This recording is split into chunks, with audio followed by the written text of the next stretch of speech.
Yes, I said it. You guys have allowed DiJonai Carrington to continue to run around like a menace. Just when you thought things couldn't get any messier in the WNBA, DiJonai Carrington said, "Hold my Gatorade." The Dallas Wings versus Phoenix Mercury game should have been about basketball. Instead, it became the backdrop for another outburst from Carrington, this time aimed squarely at Satou Sabally. After the final buzzer, all hell broke loose. What started as a battle on the court spiraled into pure chaos off it. And let's be real, we're not talking passion here. We're talking rage. Carrington had...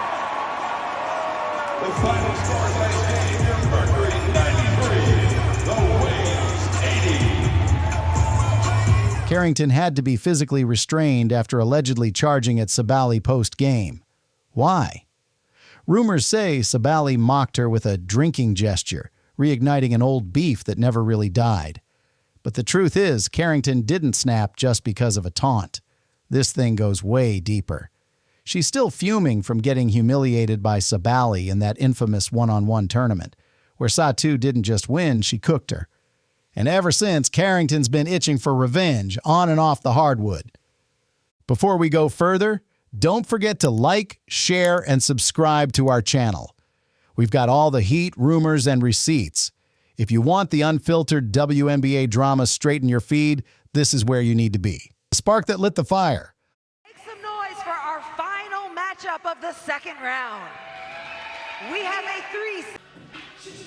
Getting her feet set, Carrington with the shoulder shake. Let's rewind to that one-on-one tournament. Sabally and Carrington went head-to-head, and Satou torched her. Fans were calling it a basketball lesson, not a matchup. The clips still make the rounds online, and you can tell it still stings for DiJonai. What was supposed to be fun turned personal, and Sabally's dominance planted a seed of resentment that's grown into full-on rage. Satou steps into the three, trying to extend her lead. Carrington just says, "Go ahead, shoot it." People joked that Carrington was bald-headed after that matchup, and while that may sound petty, the online heat was real. And Carrington? She's been seething ever since. She may have bagged the Most Improved Player award last year, but it's like the fame flipped a switch. No longer the underdog, she's acting like she's above it all. As one fan said, she thinks she's untouchable now. That mentality where she's the defender in more ways than one. And certainly things starting to calm down a little bit. Alyssa Thomas is playing peacemaker. But this isn't just basketball beef anymore. This is about ego, about pride, about a player who refuses to let go of a grudge. And every time Sabally's name comes up, Carrington's fuse burns a little shorter. The drama last night wasn't spontaneous. It was brewing for over a year. A game overshadowed by chaos. Phoenix improves to 7-4 on the season as 5 Mercury players score in double figures. Dallas was already struggling, sitting at a miserable 1-10 record. Then came Phoenix, led by a red-hot Paige Buckers, dropping 35 points and showing what a rising star actually looks like. But even Paige's brilliance got overshadowed by the mayhem Carrington brought in the final seconds. Instead of analyzing plays, we're analyzing who had to hold her back this time. And it wasn't just DiJonai popping off. Arike Ogunbowale and Sug Sutton looked ready to rumble too. Nalisa Smith stood awkwardly, doing little to calm the situation down.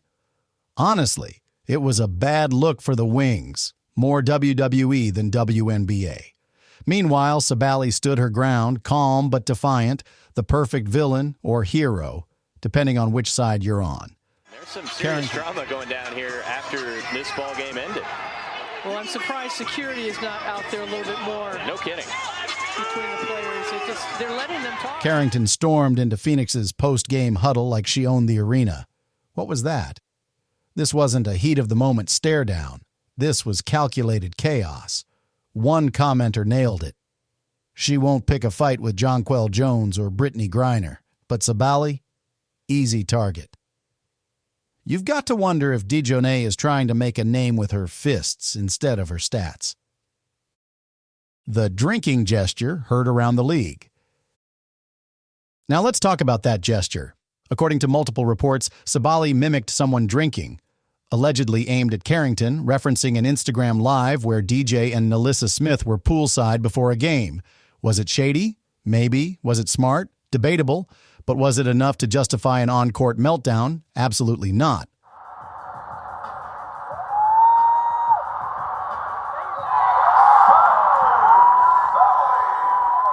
Carrington didn't just react, she erupted. She had to be held back while yelling across the court like she was ready to throw down. That's not defending your honor. That's losing your grip. Even her own teammates looked stunned. Paige Buchers literally stepped in to shield Carrington from cameras. Imagine being a rookie outshining everyone, only to be dragged into a meltdown you had nothing to do with.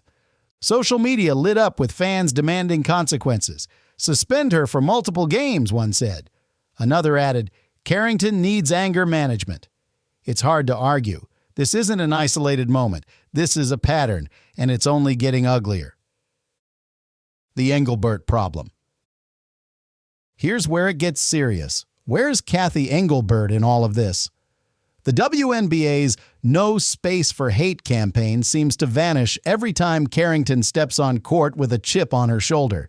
She's out here throwing karate chops, pulling hair, and eye gouging with acrylic nails, and the league does nothing. Fans are fed up. One comment said it best, "Where the heck is Engelbert?" That No Space for Hate BS only applies to everyone but DiJonai. And let's be honest, it's starting to look like Cathy is scared to discipline her. Why? Because Carrington is loud, proud, and gaining influence fast. But that fear is costing the league credibility. You want equality? Then treat Carrington like you'd treat anyone else. She's not above the rules. And if Engelbert keeps dodging accountability, she's going to lose the locker room and the fans. The commissioner's job is to protect the game, not to play favorites. A reputation spiraling out of control. Let's take a hard look at Carrington's track record. This isn't the first time she's snapped, not the second, not even the third. Her name keeps coming up in post-game brawls, flagrant fouls, and viral clips of absolute mayhem. From hair-pulling to mid-air elbows, it's a greatest hits list of reckless behavior. Fans aren't fooled. She got her most improved and now thinks she's untouchable, one said. Another added, she's unhinged. And honestly, the numbers don't lie. Her efficiency has dropped. Her composure is gone. And her name is more associated with drama than dominance. Every week it's a new controversy. Carrington versus referees. Carrington versus fans. Carrington versus everyone not named Nalissa Smith. It's like she's trying to become the league's villain on purpose. But this isn't entertainment, it's a liability. The locker room is cracking. After the Phoenix loss, Paige Buchers gave a pointed interview. We need to have hard conversations. Translation? The Dallas locker room is a mess. You've got veterans acting like rookies and rookies acting like pros. And somewhere in the middle, Carrington is stirring the pot with no one willing to hold her accountable. Coach Chris Koklanis is catching heat too. Fans are calling it nepotism, coaching without control. And you can't argue with that when your team is 110 and players are brawling after every loss. It's not a culture, it's chaos. And Carrington's energy is fueling the fire.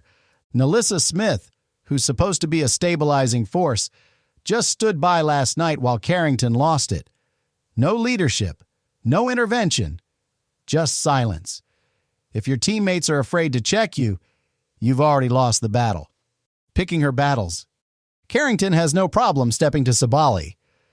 But where's that energy for players like Jonquel Jones, Brittany Griner, even Alyssa Thomas? She knows exactly who to target. People notice. Fans are saying she's playing selective tough guy. And they're not wrong. It's easy to look fearless when you know there's no real risk, but try that with a true enforcer and see how far it goes. Sabally might have finesse, but she's not soft, and she's not scared. That's why Carrington keeps coming back to her. That grudge from the one-on-one hasn't healed. It's festering. She wants payback, but it's coming at the cost of her reputation, her team's focus, and maybe even her career. At some point, someone in her circle needs to step up and say, enough. Sabally's silence is louder. Let's give credit where it's due. Sabally has handled this chaos like a pro. She hasn't clapped back online. She hasn't escalated things. She's letting her game do the talking, and it's screaming louder than Carrington's tantrums ever could. The drinking gesture? Maybe it was a jab. Maybe it was petty. But compared to Carrington's history of over-the-top retaliation, it was tame. And honestly, Sabally knew exactly what she was doing. One flick of the wrist and she had Carrington spiraling. That's psychological warfare. And Sabally won without breaking a sweat. No screaming, no scrapping, just silence and smiles. And that's why Carrington can't stand her. She's fighting a war Sabally doesn't even need to show up for. Is this the WNBA's future? Let's get real. The WNBA wants to grow, expand, and reach new audiences. But when headlines read, "Carrington attacks Sabally again," what message does that send? It's not empowerment. It's embarrassment. And if the league keeps letting her slide, it'll become her league, not Engelbert's. You can't build a brand on chaos. Viewers want competition, not combat. They want passion, not pettiness. And right now, Carrington is dragging everything down, game after game, incident after incident. If she doesn't chill, and if the league doesn't act, this could blow up in their face. Sponsors will leave. Fans will tune out. And all the work building the WNBA into a serious product? Flushed. Women not being adults. A brutal comment made its rounds after last night's mess. WNBA, women not being adults. It's a harsh jab, but it stuck. Because at a time when the league should be celebrating its rising stars, it's being dragged into childish, unprofessional drama, and Carrington is becoming the poster child for that chaos. As one fan said, she and Swoops know they'd be irrelevant without this behavior. It's an ugly truth. Some players are feeding off the drama more than the game itself. This isn't leadership. This isn't entertainment. It's ego-fueled destruction. And the league better wake up before one player burns the whole house down. Countdown to July 3rd. Here's the real kicker. Carrington and Sabally will face off again on July 3rd. You think this was bad? That game is already set to explode. The bad blood is boiling. The fans are fired up. And unless the league steps in, we might see something worse than a post-game scuffle. If Carrington doesn't get suspended before then, all eyes will be on that matchup. Not for the basketball, for the fireworks, for the brawl, for the chaos. And that's tragic, because there are real ballers in this league, Page, Sabally, Clark, who deserve the spotlight. But as long as Carrington's on her rampage, that spotlight stays on the drama. Commissioner or coward? This is bigger than DiJonai Carrington. This is about leadership. If Cathy Engelbert can't control her players, she's not a commissioner. She's a coward. Carrington is steamrolling the league's values, and nobody's stopping her. She's out of control, and the fans know it. The players know it. The media knows it. But somehow, the league stays silent. Why? Because they're scared of backlash? Because Carrington's loud on social media? That's not an excuse. That's negligence. If Engelbert can't act now, then maybe she needs to go. Before Carrington drags everyone else down with her. We want to hear from you. Should Carrington be suspended? Is Sabally to blame? And where the hell is Cathy Engelbert in all of this? Drop your take in the comments, hit that like button, and make sure you subscribe. July 3rd is coming, and we'll be here for every second of it. Be here for every second of it. Be here.